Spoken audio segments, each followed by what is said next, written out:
Kyle here from All Media Reviews, here to do a review of another album that came out last week. The band or project is called SJS, and it's led by a gentleman by the name of Stuart, S-T-U-A-R-T, Stawman, S-T-A-W-M-A-N. And this is not their first album. This is their new album that came out last week, A Sequence of Mistakes, but I believe it's their third proper full-length album since 2017.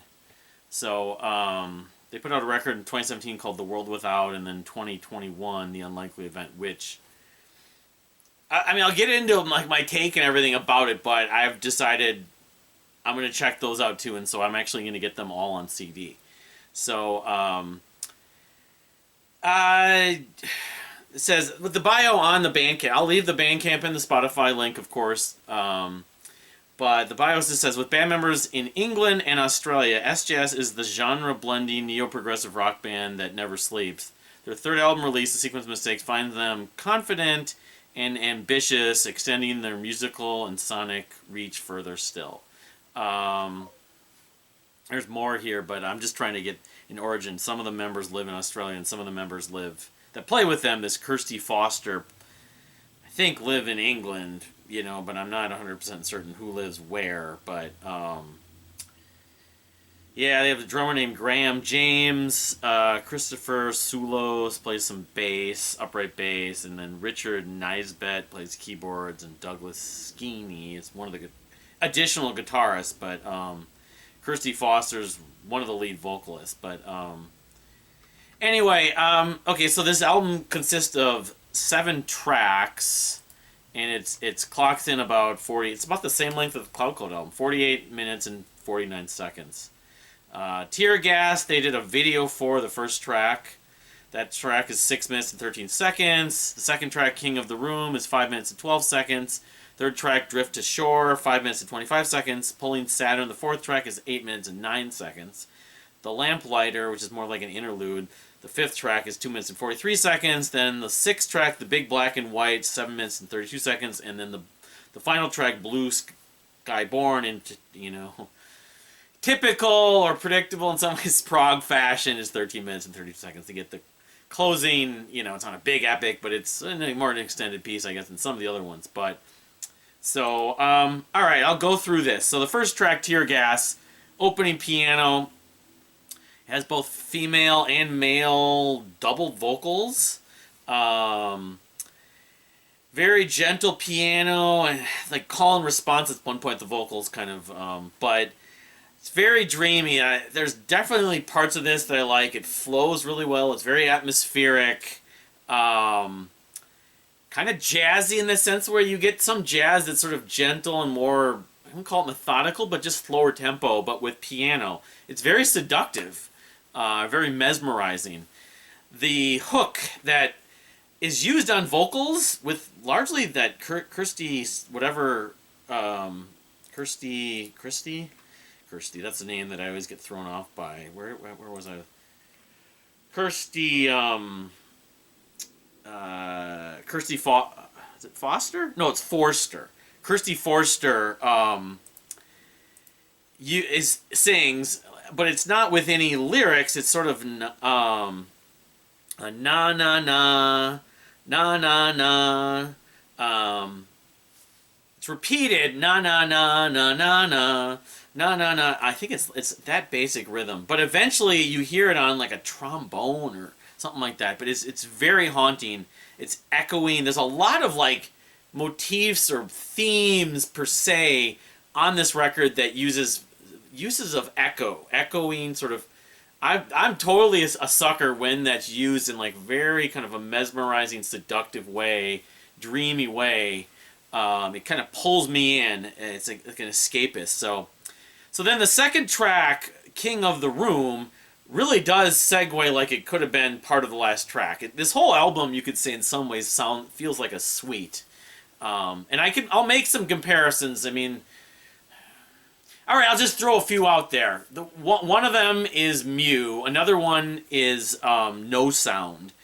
And another one is Anathema. And then the other one that that I was thinking of initially, especially, and I still kind of think holds some true, is like the sort of Pink Floyd influence, atmospheric music that doesn't seem to, like, flows really well, doesn't kind of get boring to me. Giant Sky. This is probably the best atmospheric record I've heard since Giant Sky. So anyway, talking about King of the Room. More piano featured, dreamy male vocals. This is, I believe it's Stewart. I think it's Stewart. This is where I heard like the Mew and the Anathema. That I think in like Glass-Handed Kites, kind of da na no no no no no. He uses the phrase "my love." Then you eventually get to this very clean, extended guitar solo, very David Gilmour-like. So I mean, yes, the largest sort of reference point for this band, like a lot of bands, there's literally dozens of bands and artists that I like, is Pink Floyd. And I find it's more consistent when a band or an artist is doing music like Pink Floyd or influenced by than other bands. However, it's still not like there's Bjorn Reese and there's other bands that I like with a Pink Floyd element.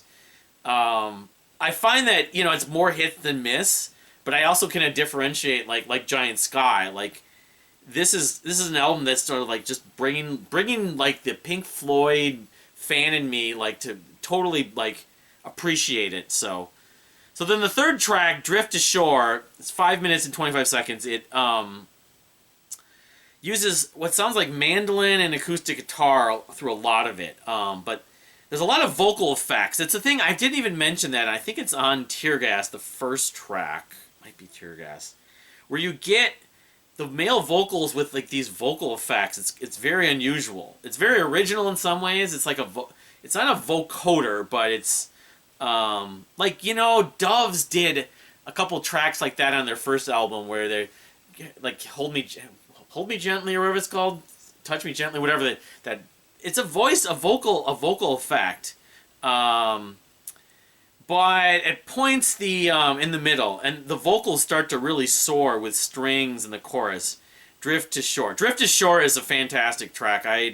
This is maybe the first song after listening. I was like, this is like much better than I expected because I never heard of this band. I don't know anyone who knows them. You do a search, and a few people in the sort of obscure prog community have heard of them, but it's not even added on Rate Your Music. So and I love it when that happens oftentimes, when something comes out of nowhere that I don't know. My reference point on where I found out about this band and album, I think, was on Instagram. Because you get recommendations, suggested, things, just like on YouTube and stuff. And I can't remember the guy, Stewart, if he found me at some point. I don't know. But anyway, because it's mainly driven by the Stewart Strawman. But, alright, so track number 4, Polling Saturn. 8-minute track. It has this, like, echoing bass line that's very much like One of These Days from Pink Floyd. But it's kind of methodical, but it doesn't get boring. It gets kind of, like, in a trance-like element. The sustain pedals, then there's some yelling, moaning at points, but it resonates with these textured. It's just a wonderful mood. I mean, it's darker, I guess you could say, but then about, I don't know, this is 8-minute track. I don't know, it's like around 6 minutes maybe. You get this guitar solo that is just something again, Pink Floyd, David Gilmour, but it works. And it harmonizes with the vocals, I think it's Stewart's vocals. He's kind of crying out with the guitar solo. Oh man, it's just, I've heard this 4 or 5 times now. And I think I'm liking this more and more. This might be the best track on the album, actually. But then again, there's so many. Pulling Saturn. I mean, it is space rock of a kind, too. Or post-rock, space rock, spacey. So the 5th track, Lamplighter, is probably the one track on here that doesn't do that much. Because it's really like a segue piece. It's like not like an interlude. Even though it's almost 3 minutes. 2 minutes and 43 seconds. But it flows, the ending of Pulling Saturn flows right into that. Kind of like a sustained guitar texture. But anyway, that's basically what you're getting with this. It's all instrumental, I believe. So then the 6th track, Big Black ampersand White, or Big Black and White, 7.5 minutes, 7:32. This one kind of has multi-parts, and it's a little more stripped down at some points, but it's very driven by, I think it's Stewart's vocals. And he's singing with his accent. The line, all the king's horses and all the king's men, which we've heard on many songs, including like Genesis, of course, on Trick of the Tail. It's a classic line, all the king's horses and all the king's men. But it's got really good piano. At one point, I'm not sure what he's saying. She's a hole in the sky, or he's a hole in the sky. It's echoed. Hole in the sky, hole in the sky, hole in the sky. I mean, it's at different volume levels and kind of in the layers and in the background. It's very gentle. Then you get some fretless bass, which really, really works. And then it's like with the fretless bass, the bass lines on that bass part, you get like a mellotron part and piano. It's totally atmospheric. It's very cinematic. I love this track, Big Black and White. I mean, between that and Pulling Saturn, two of the best tracks of the year for sure. And I mean, that's just this record. I can't believe how much I'm enjoying this record. But I mean, I can't believe it. But at the same time, I love it when it happens, and it does happen periodically or occasionally. So the last track is the big 13.5-minute track, Blue Sky Born, which it's a great piece. Although I have to admit, though, I don't think it has as much sort of... It doesn't pull me in quite as much as some of the best highlights on this record, but again, I'm starting to get more into this record. I'm liking it more. It's got lines like, enter his slowly, ah, the skyfall, enter his slowly. It's got this jazzy piano section in there. It's very gentle with a snare and a hi-hat you can hear in the background, but a lot of guitar sustains on this piece.